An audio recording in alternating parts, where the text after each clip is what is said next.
Salam dalam kasih Kristus untuk seluruh jemaat dan simpatisan GKI Kediri dimanapun Bapak Ibu Saudara berada. Ini hari baru, semangat baru, maka kita menyambutnya dengan pengharapan baru yang kita dasarkan dari firman Tuhan yang akan kita renungkan. Mari kita memohon pimpinan Roh Kudus ketika kita akan membaca dan merenungkan firman Tuhan. Kami menyambut hari baru ini dengan syukur dan sukacita. Maka ya Tuhan, penuhilah hidup kami dengan firman-Mu, sehingga kami boleh menjalani hidup dengan tuntunan firman yang senantiasa menjadi pelita yang menerangi langkah kehidupan setiap kami.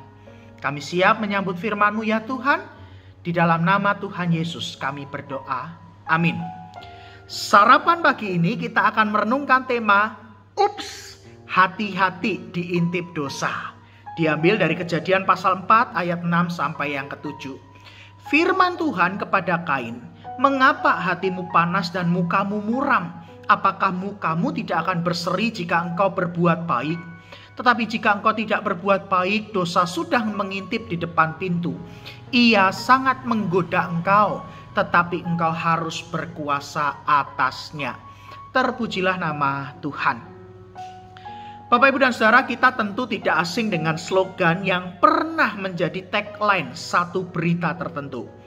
Kejahatan terjadi bukan hanya karena ada niat pelakunya, tetapi juga karena ada kesempatan. Waspadalah, waspadalah. Bapak, Ibu, dan Saudara, slogan ini mau mengingatkan pada kita pentingnya kewaspadaan. Karena sebuah kesempatan bisa saja membuat seseorang melakukan tindak kejahatan dan yang lain menjadi korbannya. Kain sebelum membunuh Habel, Tuhan lebih dulu memberikan peringatan agar Kain waspada terhadap dosa yang sudah mengintip di depan pintu. Sehingga kewaspadaan itu seharusnya mampu membuat Kain berkuasa atas dosa, dalam pengertian Kain dapat menguasai diri agar tidak jatuh di dalam dosa. Namun apa yang terjadi? Kain ternyata tidak mengindahkan peringatan Tuhan.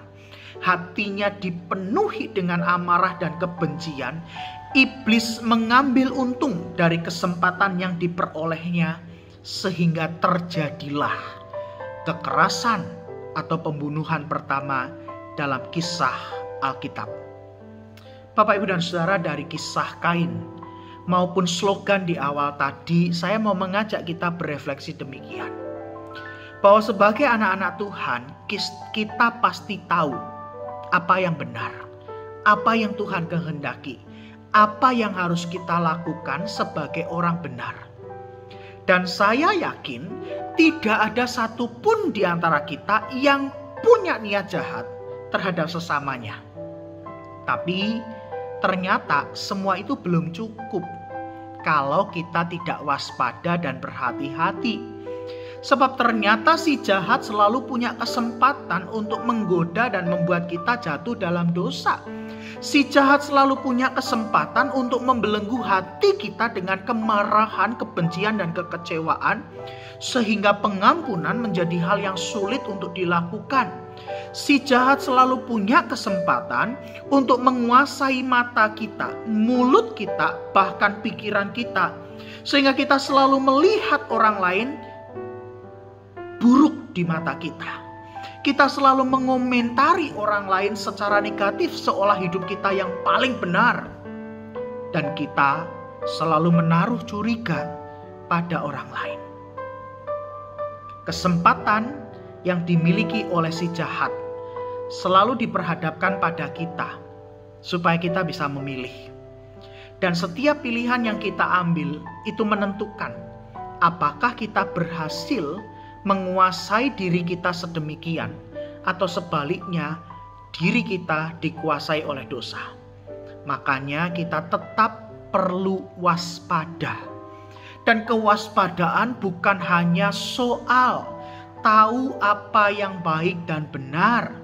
Kewaspadaan itu soal menjaga hati tetap terhubung pada Tuhan, menjaga pikiran tetap terarah pada firman-Nya, menjaga iman tetap bertumbuh, dalam relasi yang berkualitas dengan Allah, dan menjaga laku kehidupan kita untuk memuliakan nama Tuhan. Sebab hanya itu satu-satunya cara agar hidup kita dikuasai oleh Kristus dan firman-Nya selalu menuntun langkah kita. Sehingga kita pun akan dimampukan untuk menguasai diri dan tidak dikuasai oleh dosa. Amin. Mari Bapak Ibu bersama kita berdoa. Tuhan, terima kasih pagi ini kami diingatkan tentang kelemahan dan keterbatasan diri kami.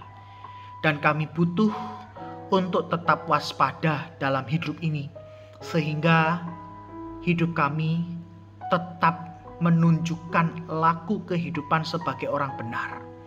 Mampukanlah dan kuatkanlah kami, supaya kami boleh tetap mengarahkan hidup hanya pada Tuhan dan firman-Mu yang menuntun langkah kehidupan setiap kami. Saat ini kami pun juga mau berdoa untuk gereja kami GKI Kediri. Tuhan, berkatilah supaya GKI Kediri kehadirannya boleh semakin berdampak di tengah pergumulan umat maupun juga masyarakat sekitar. Dan pakailah setiap kami yang menjadi bagian di dalamnya untuk bekerja bersama, bergandeng tangan, saling mendukung, saling mendoakan, saling memperhatikan, supaya kami sebagai batu-batu hidup yang Tuhan pakai untuk pembangunan jemaat melalui GKI Kediri senantiasa diperlengkapi oleh Tuhan, senantiasa dipakai oleh Tuhan, sehingga siapapun kami, apapun peran kami, maka ketika kami mau melibatkan diri, mengambil peran dan tanggung jawab yang bisa kami lakukan, nama Tuhan semakin dipermuliakan melalui karya pelayanan bersama kami sebagai GKI Kediri. Kami menyerahkan Tuhan, gereja-Mu, dan setiap orang yang ada di dalamnya. Tuhan kiranya senantiasa memberkati. Dan pagi ini kami siap untuk menjalani hari ini. Tuhan teruslah beserta dengan kami, dan Tuhan senantiasa menuntun langkah hidup kami. Terpujilah nama-Mu ya Tuhan, demi Kristus Tuhan kami berdoa dan memohon. Amin. Bapak Ibu, selamat beraktivitas. Tuhan memberkati Bapak Ibu semua.